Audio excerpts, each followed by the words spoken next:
अस्सलाम वालेकुम। क्या आप जानते हैं कुछ ऐसे जानवर के बारे में जिनको घर में रखना बहुत खतरनाक हो सकता है, और इनमें से कुछ ऐसे जानवर भी हैं जिनके सबब घरों में बेवक्त मौत तक हो जाती है। इसलिए आपके घर में भी इन जानवरों में से कोई एक जानवर मौजूद होगा तो इसे फौरन घर से अभी निकाल दे। आज की इस वीडियो में ना सिर्फ आपको इन मनहूस जानवरों का बताएंगे बल्कि उनको अपने घरों से निकालने का तरीका भी बताएंगे, तो आप इस वीडियो को पूरा जरूर देखें। हम सब जानते हैं कि तमाम मखलूक को अल्लाह सुब्हान तआला ने ही पैदा फरमाया है, लेकिन कुछ मखलूक को अल्लाह सुब्हान तआला ने हमारे लिए हलाल कर दिया है जबकि कुछ को हराम। इस तरह से कुछ ऐसे जानवर हैं जो घरों में बरकत और रहमत लेकर आते हैं, जबकि कुछ जानवर घरों में भी बेबरकती लाते हैं। अब चलिए जानते हैं इन 5 जानवरों के बारे में जो बेबरकती यानी गरीबी और बीमारी लाते हैं। नंबर 1, मक्खी।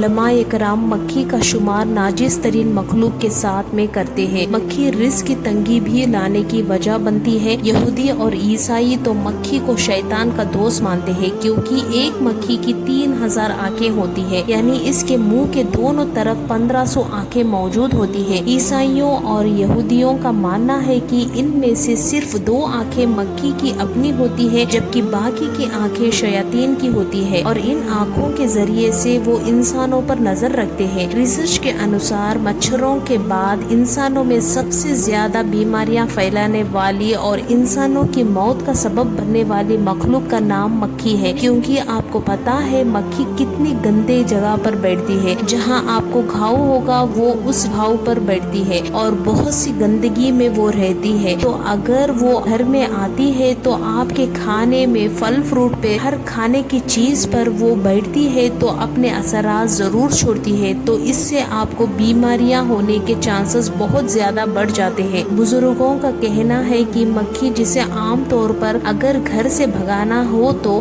तुलसी का पौधा आप लगा सकते हैं, यानी आपने तुलसी के पत्ते ले लेने हैं और इनको मसल लेना है और घर के हर कोने यानी कॉर्नर्स में कुछ पत्ते मसलने के बाद फेंक देना है। कुछ ही देर में आप देखेंगे कि आपके घर में मौजूद तमाम मक्खी घर से निकल गई होंगी। नंबर 2, छिपकली। छिपकली घर में मुसीबत और परेशानी लाने वाला जानवर है। उलमाए कराम और बुजुर्गाने दीन का ये मानना है कि जिस घर में छिपकली पाई जाती है उस घर में अचानक से मुसीबतें और परेशानियां नाजिल होती रहती है। नबी पाक सल्लल्लाहु अलैहि वसल्लम ने छिपकली को कत्ल करने का हुक्म दे रखा है, क्योंकि छिपकली एक नाफरमान जानवर है। जब नमरूद की जानिब से हजरत इब्राहिम अलैहिस्सलाम को आग में फेंका जा रहा था तो शहद की मक्खी ने उस पर बहुत ही ज्यादा अफसोस का इजहार किया था, जबकि छिपकली इस पर खुश हुई थी और नमरूद के हक पर करार दिया था। और यही वजह है कि नमरूद का साथ देने की वजह से नबी पाक सल्लल्लाहु अलैहि वसल्लम ने छिपकली को कत्ल करने का हुक्म दिया है। अगर आपके घर में भी बहुत ज्यादा छिपकलियां पाई जाती है तो घर से छिपकलियों को निकालने का एक आसान तरीका भी मौजूद है।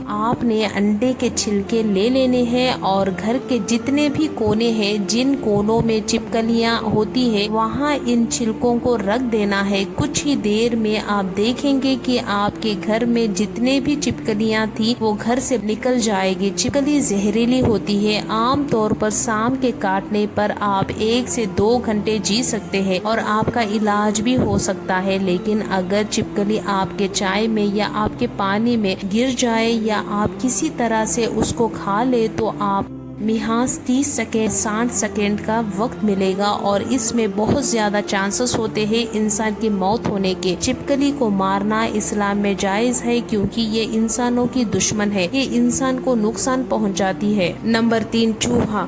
चूहे की शुरू से ही इंसानों के साथ दुश्मनी रही है। इंसानों को भारी जानी और माली नुकसान पहुंचाते चले आ रहे हैं। चूहे फसलों में भी घुस जाते हैं और फसलों को नुकसान पहुंचाते हैं, जिनके सबब पैदावार में बहुत ज्यादा कम हो जाती है। इस तरह से अनाज के गोदामों में घुसकर अनाज खा जाते हैं। बुजुर्गों का कहना है कि अगर घर में एक चूहा मौजूद हो तो कोई मसला नहीं, लेकिन अगर 2 या 2 से ज्यादा चूहे हो तो उनको घर में میں موجود رہنا گھر میں رزق کی کمی لاتا ہے۔ گھر میں موجود چوہوں سے نجات کیسے حاصل کرنی ہے تو اس کا بھی حل ہم آپ کو بتائیں گے۔ اگر آپ کے گھر میں بھی بہت زیادہ چوہے پائے جاتے ہیں تو کوشش کریں کہ صرف گھر میں ایک بلی پال لے۔ بلی نہ صرف گھر میں موجود تمام چوہوں کا خاتمہ کر دے گی بلکہ گھر میں بلی رکھنے سے گھر میں برکت اور رحمت بھی نازل ہوگی۔ بلی کا گھر میں رکھنا بہت زیادہ مبارک مانا جاتا ہے، تو آپ لوگ اپنے گھروں میں اگر چوہے دیکھتے ہو تو آپ لوگ ایک بلی پال لے۔ نمبر 4، چمچڑک۔ 90% سے زیادہ لوگ جن کے گھروں میں چمچڑک رہتی ہے انہیں اس بات کا پتہ ہی نہیں چل پاتا کہ ان کے گھر میں یہ مخلوق آ کر رہنے لگ گئی ہے۔ اللہ سبحانہ تعالیٰ نے چمچڑک کے جسم میں بہت ہی نرم ہڈیاں رکھی ہے، اس لیے یہ آسانی سے گھر کے کسی بھی کونے میں گھس جاتی ہے۔ عام طور سے گھروں میں جو پائپ یا پرنالے وغیرہ لگے ہوتے ہیں یہاں چمچڑک آسانی سے گھس کر اپنی زندگی گزارنے لگتی ہے اور گھر والوں کو پتہ ہی نہیں چلتا کہ ان کے گھر میں چمچڑک رہتی ہے۔ سائنٹسٹ کا کہنا ہے کہ چمچڑک جس گھر میں بھی رہتی ہے گھر کے لوگوں میں عام طور پر خون کی بیماریاں، سانس کی بیماریاں اور باوزیر کی بیماریاں پائی جاتی ہے، جبکہ بزرگان دین اور علماء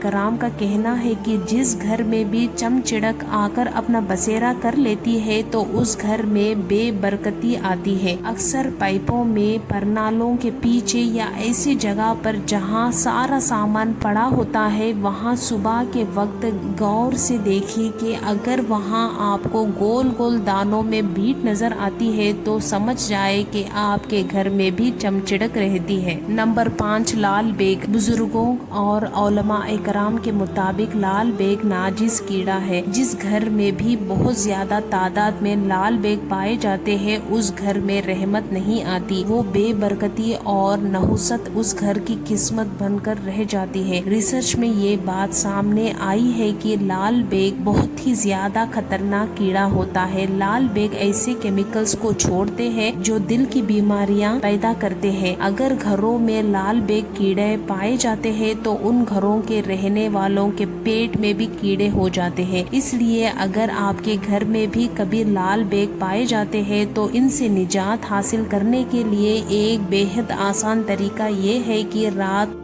سونے سے پہلے جتنے بھی استعمال شدہ جھوٹے برتن ہیں ان کو آپ نے دھو کر سونا ہے، اور جتنے بھی آپ کھانے پینے کی چیزیں ہیں انہیں آپ نے اچھی طرح سے ڈھانپنا ہے، اور سونے سے پہلے گھر کا جتنا بھی کوڑا کرکٹ ہے اسے ایک تھیلے میں ڈال کر اس کا اچھے سے منہ بند کر کے گھر کے دروازے کے باہر رکھ دے۔ کچھ دن تک یہ معمول رکھنے سے آپ دیکھیں گے کہ آپ لوگ گھر سے لال بیگ کا خاتمہ ہو جائے گا۔ اللہ تعالی ہمیں کہنے سننے سے زیادہ عمل کرنے کی توفیق عطا فرمائے اور ہمیں صحیح علم اور صحیح دین سیکھنے کی توفیق عطا فرمائے۔ یہ ویڈیو آپ کو پسند آئی ہوگی تو لائک کریں، شیئر کریں اور میرے چینل کو سبسکرائب کرنا نہ بھولیں۔ السلام علیکم۔